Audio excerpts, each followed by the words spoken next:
करेंगे अगली, जो कि उत्तराखंड से गंगोत्री धाम के कपाट आज बंद होंगे दोपहर 11:36 पर, यानी सुबह 11:36 पर बंद होंगे। अब से मात्र तकरीबन 1 घंटे बाद कपाट बंद होंगे। मां गंगा की उत्सव डोली मुखवा के लिए रवाना होगी। कल यमुनोत्री और केदारनाथ धाम के भी कपाट बंद होंगे।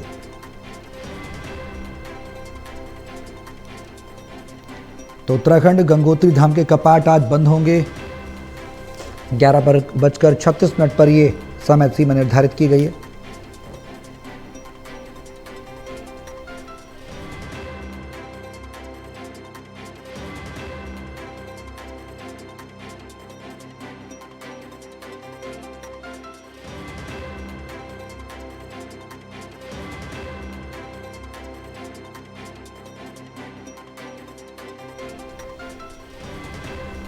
उत्तराखंड से हमारे सहयोगी पंकज गैरोला हमारे साथ हैं फोन लाइन पर। ज़्यादा जानकारी के लिए सीधे उनका रुख करेंगे। पंकज, गंगोत्री धाम के कपाट आज बंद होने वाले हैं। अब से कुछ घंटों बाद तकरीबन 11:36 का समय दिया गया है सुबह का, क्या कुछ जानकारी है?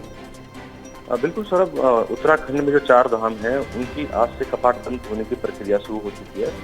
और सबसे पहले जो यमुनोत्री गंगोत्री धाम है उसके कपाट बंद होने जा रहे हैं। जो कपाट बंद होने की प्रक्रिया है वो शुरू हो चुकी है और लगभग 11:36 पर पूरे विधि विधान के साथ मां गंगा के कपाट बंद कर दिए जाएंगे। और उसके बाद जो मां गंगा की जो उत्सव डोली है वो अपने जो शीतकालीन प्रवास स्थल है या फिर मां गंगा का जो मायका कहा जाता है मुखवा, वहां के लिए रवाना होगी। और उसके बाद जो शीतकालीन जो दर्शन होंगे मां गंगा के वो मुखवा में होंगे।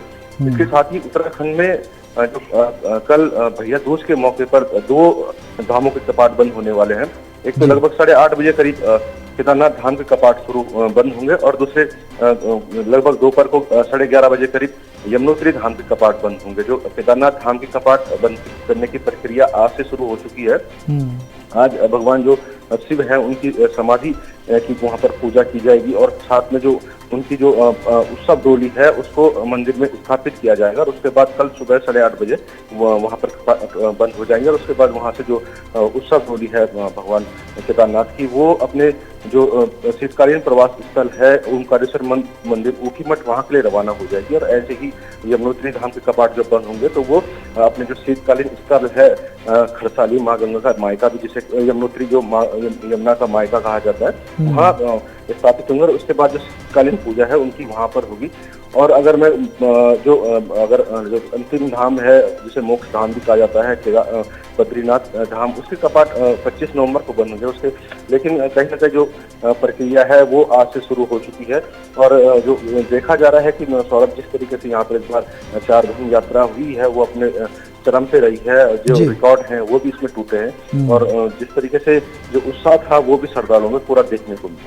बिल्कुल पंकज, अब जब कपाट बंद होने वाले हैं लोगों में किस तरह का उत्साह देखा जा रहा है, प्रशासनिक व्यवस्था किस तरह की देखने को मिल रही है, उसके बारे में भी आप थोड़ा बताएं। बिल्कुल, जिस तरीके से यहाँ पर कपाट बंद होते हैं तो जो वहाँ के मंदिर समिति के जो सदस्य हैं, जो पंडा पुरोहित समाज है वहाँ का, उन्होंने प्रक्रिया शुरू कर दी है। और सबसे बड़ी बात है कि लोगों ने जिस तरीके से अब मौसम खुला है और बीच में बरसात का बहुत बड़ा दौर था, उसके बाद भी जैसे ही मौसम साफ है तो बड़ी संख्या में यहाँ श्रद्धालु पहुंचे हैं। प्रशासन ने पूरी व्यवस्था यहाँ पर चाक चौबंद की है। आर्मी के बैंड है वो हमेशा ही जब कपाट खुलते हैं या बंद होते हैं वो वहाँ पर मौजूद रहते हैं। तो आज भी गंगोत्री धाम में आर्मी बैंड वहाँ पे पहुँच चुका है। और पूरे विधि विधान के साथ जब कपाट बंद होंगे तो आर्मी बैंड के साथ जो वहाँ के पंडा समाज है वो मां गंगा की डोली मुखवा लेके आएंगे। और इस समय पर भारी भीड़ वहाँ पर देखने को मिल रही है। बड़ी संख्या में श्रद्धालु अंतिम समय पर वहाँ पहुंचे हैं कि इस समय वो दर्शन करे, अगली बार किस तरीके का मौका मिलता है। और सर, मैं बताना चाहूंगा कि इस बार जो पिछले बार से उत्तराखंड सरकार ने कोशिश की है कि जो शीतकालीन पूजा स्थल है 4 धामों की, वहां पर भी शीतकालीन यात्रा शुरू की जाए। तो इस बार भी कोशिश की जाएगी सरकार की तरफ से कि वहां पे श्रद्धालु पहुंचे इस तरीके से। जी चलिए, बहुत शुक्रिया पंकज तमाम जानकारी साझा करने के लिए।